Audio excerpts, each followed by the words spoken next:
Good night, everyone. It's midnight, entering Tuesday, November 24th, 2020. With this, we start the show Confirmado la Moncloa, a review of the Spanish political situation.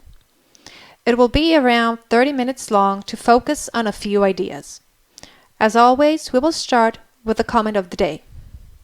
Today's comment is how we started the day with a coffee with the representative José Luis Aceves, that seems like he's threatened a listener of this program after having explained in the program his curriculum. There are many differences in his curriculum. During the day, he's modified his curriculum in different webs. In the web of Castilla-León for PSOE, instead of saying student, now it says graduate. And in Segovia, instead of saying bachelor degree, it says graduate. Supposedly, he started at the UNED, a distant learning university, in 2011. According to the Congress's website, from May to December 2019, he finished the degree. It's curious that he finished the degree before knowing the results of his exams. It's taken him 8 years to finish the degree. And it's curious that after 8 years, when he is finally a Congress representative, when he's most tied up with work, he has the time he hasn't had in 8 years to finish the degree when he has the most intense months of his political life. If anyone has information, we already received some, here we are. As we also mentioned this morning, there's total freedom to cooperate with information of any other representative with strange stories, and we will explain all of them. After all, here we explain stories. If after explaining the stories, the representative Aceves calls the people responsible of the websites in Castilla-León and Segovia and others to tell them that the curriculum isn't updated, we at least achieved he converts into real what's real. We don't see harassment in his honor if he rectifies what he said was wrong. After all, they are representatives. Can't ask much of them. We will now get into today's headlines. First, PP, People's Party Political Group, acronym for PP, has forgotten the present. And we will get into it in a bit. Today it seems like a peaceful day, though it's intense, even if you can't see it from outside. There will seem calm days, but there are really intense days coming. The second headline is PP, People's Party, and Citizens, Ciudadanos in Spanish, another political party, break up in Catalonia. The third headline is the Basque Nationalist Party is a prey to hunt and share. The fourth headline, royalty quarantine. And the fifth headline, vaccines. Starting with the first headline, PP has forgotten the present. Iván Redondo, part of the Spanish government, is using the tactic to not allow enough time for anyone to think, and every time he puts an activity out, he puts a second one. So fast that there is almost no time to talk about the first one, like a smokescreen. We will talk about the smokescreens this government has created in another moment. Against this tactic, it seems difficult to find an answer, because when you find the answer to the first one, the second movement is already done. Like in chess. Redondo really likes chess.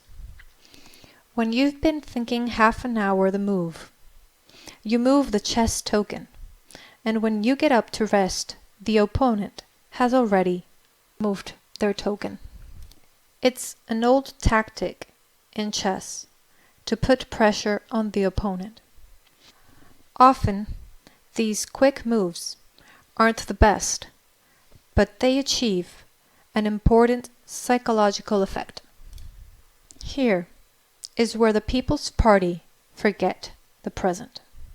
It seems like they don't care what happens now, thinking further ahead in the future elections in 3 years. Some of us think it's a big error. Returning to the chess metaphor, it would be like if the opponent makes quick moves and you just throw all of the tokens to the floor and leave. Like saying, there will be another game to play. Well, no.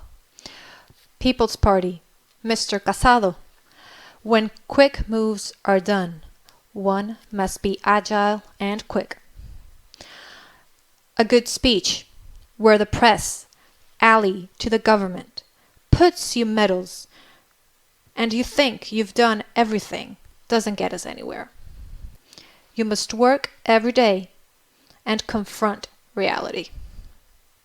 The sensation is, People's Party has forgotten reality and is just leaving everything in hands of the PSOE, Social Democrats, party. And to whatever happens, we think this is a big error, and we will see it in the results. The second headline about People's Party and citizens, the rupture of their agreement. We've never seen this agreement in Catalonia. Many have asked us about our opinion about an agreement to a coalition between People's Party and Citizens Party for Catalonia, February 14th, 2021, and we think it would be a really big error for People's Party. Because citizens is the one to be demolished. From having more than 30 representatives, it might end up with about 10. The big error isn't the coalition. Alejandro Fernández of the People's Party in Catalonia is intelligent, but if he doesn't separate his candidacy from the People's Party, he will obtain what Inés Arrimadas from Citizens said, a few more representatives. Alejandro Fernández should think that 6 plus 2 equal 8, but 30 minus 10 equal 20. Those 20 won't go for PP of Alejandro Fernández unless he puts some distance with the National People's Party, as Feijóo did in Galicia, marking his own way and risking it. If not, he will have an increase in 2 representatives. Also, same salary as the last years, he'll be happy, and he will have some more representatives, but politics is more than increasing 2. There are 20 or 25 representatives at play. Whoever is at ease with increasing 3 or 4 affirms that the People's Party in Catalonia has no trajectory, even having a great speaker and quite a good leader. But with no decisions, you get nowhere. We will see what decision Alejandro Fernández makes, and if not, maybe Vox, another political party, since there are 20 or more representatives at stake. We will see who gets them. The third headline about the Basque Nationalist Party, it does surprise us, and it will be news in the newspapers soon. People's Party is opening to the Basque Nationalist Party, agreeing with them, considering them the entry door to the government in Spain, repeating the model of the past 30 years. The Basque Nationalist Party is open to whomever makes them obtain power. For example, they can vote in favor or against Rajoy like they did in the past. They can make agreements with the pro-independence parties, even with Bildu related to ETA. They have no problem with who they agree, as long as they keep having power. We can see that the People's Party is lost. They have no confidence in themselves. They are disappearing in the Basque country. They have no capacity to generate. It's probably what will happen in Catalonia unless they change. Of the historical communities here in Spain, they are only fully represented in Galicia. We should probably analyze Feijóo's trend. Is he more intelligent than Alejandro Fernández? Or than the Basque country's candidate of the People's Party? Well, he probably analyzes more and he understands people more because he's closer to the street, to the people. It seems like the leaders of the People's Party don't know that they have to be close to the people and the street. So the People's Party opening to reach agreements with the Basque National Party brings us to the point number 1, where the PP forgets the present, lives in the past, and wants the future as it has always been. Many of us think this should change immediately with actions, not going back to the past. The 4th headline, the king is in quarantine. Most of us will pass the COVID-19. Like Sweden and Finland have tried herd immunity when everyone were calling them crazy and all kind of things. It seems like it's the path. We should reinforce public health care that we've repeated day after day and the government still hasn't done. Also, we should try to achieve less damage possible for the people and the economy. We will probably all pass COVID-19, even taking extreme precautions. I don't know anyone who hasn't been at least a few days in quarantine for being in contact with a positive or having the virus. The situation of quarantines is going to be a repetitive situation.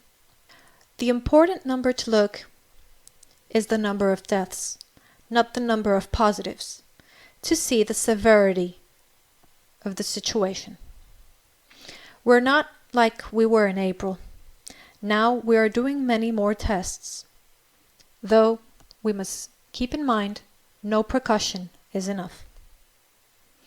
We are entering into the 5th headline, vaccines. 2 businesses have presented vaccines with 90% effectiveness. It's surprising that vaccines that normally take years and years to be approved will be approved and administered much sooner. Even to the extent that Qantas will make the passengers prove that they have had the vaccine taken. The pharmaceuticals don't want responsibility if the vaccines don't work. So, who will be responsible? We think no one. As we mentioned before, economy will kill more than health. Economy must be protected. The question is, will vaccines kill more than the virus? We don't know. We will see. But maybe it's something that has to be done to prevent more deaths. Because maybe the virus will kill more than the vaccine. Now let's remember that it is important to make decisions without hesitation. Here in this program, we don't hesitate, even though we might be wrong sometimes, or maybe not. Lately, the results and the situations are confirming themselves as positive. We are living in tense days, and we will see how this goes. Tuesday, the government cabinet is meeting, and we will see how this war between Unidas Podemos and PSOE increases or not. Though remember, the People's Party doesn't care. They continue forgetting the present, which is a really, really big error for democracy. Europe's constant alerts are the only ones moving this situation.